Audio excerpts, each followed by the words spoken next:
Hi all. In this lecture, we will see the next life cycle model, that is a prototyping model. So we have already seen classical waterfall model, then iterative waterfall model, and V model. Next, we will see prototyping model. So this can be considered as an extension of waterfall model itself.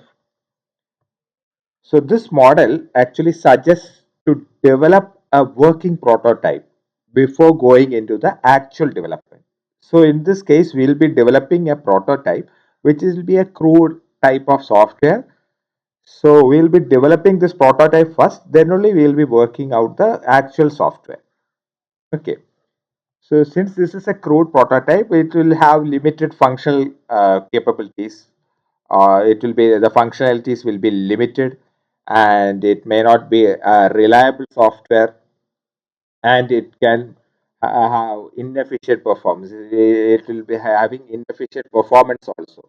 We'll be actually developing instead of database. We'll be actually looking up some tables. Like we'll be using simple some sheets, Excel sheets or something to take the data, and we'll be showing the model how this software will be working. It is mainly used to do this graphical user interface. So if some customer wants to develop a website, so what we will do is we will develop this graphical user interface.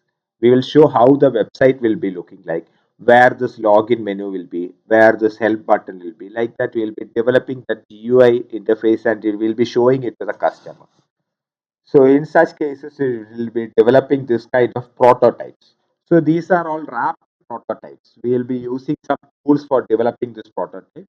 So this software, this prototype will be somewhat throwaway prototype. We won't be using it further. We will be just showing it to the customer to get the feedback from the customer. So we'll be using some rapid prototyping software tools that are available, like fourth generation languages are there, so that we can develop the GUI interfaces and we can show it to the customer.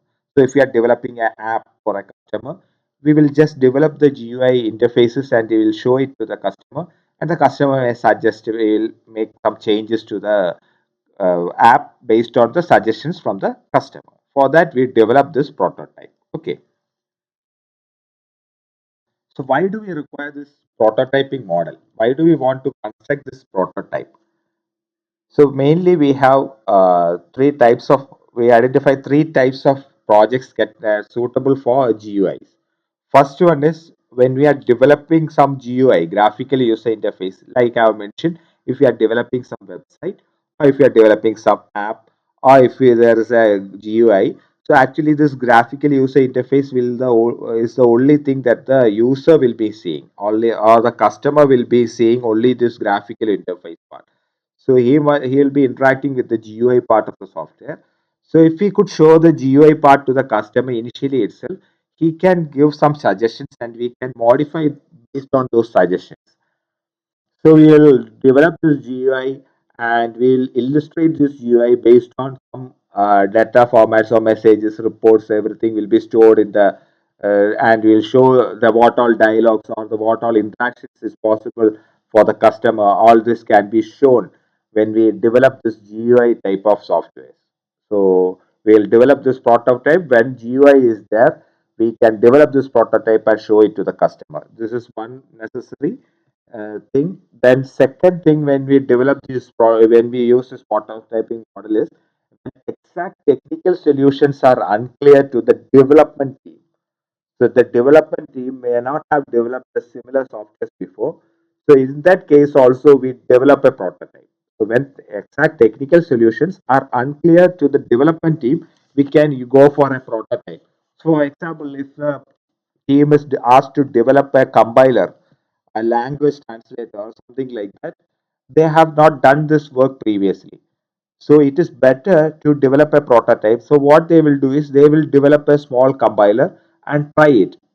So they will be so it will build the confidence of the development team also. They try to develop a small compiler initially, that is a prototype version, that is not the actual version. It will be a model of the actual thing.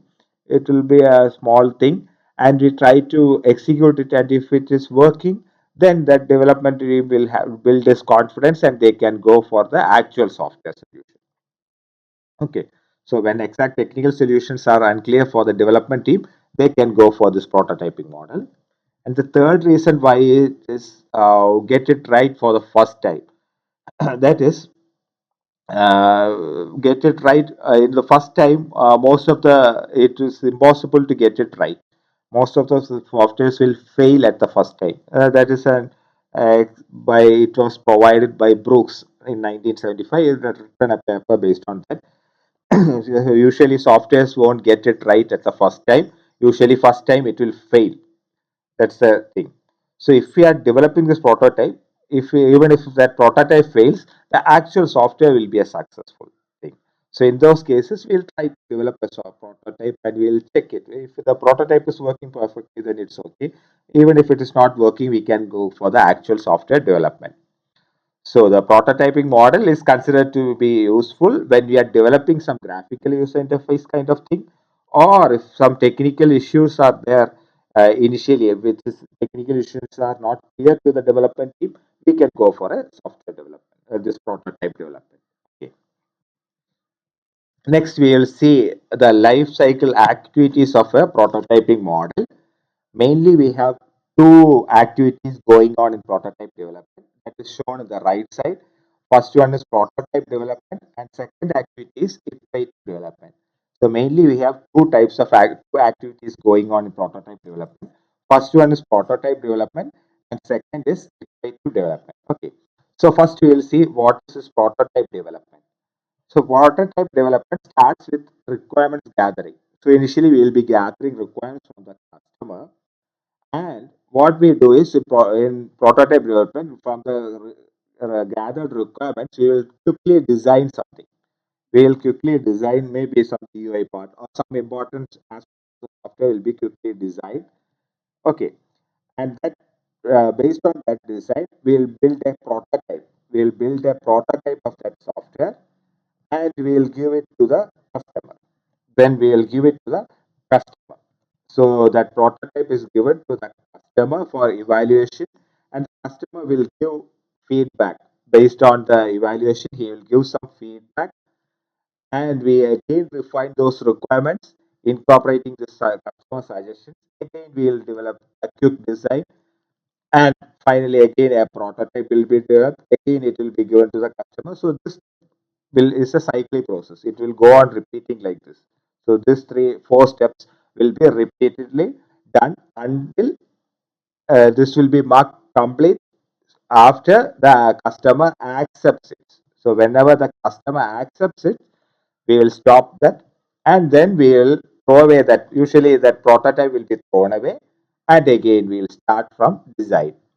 So the second part will begin, that is iterative development.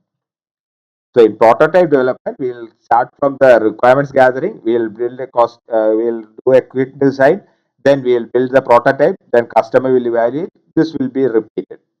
We'll refine the requirements.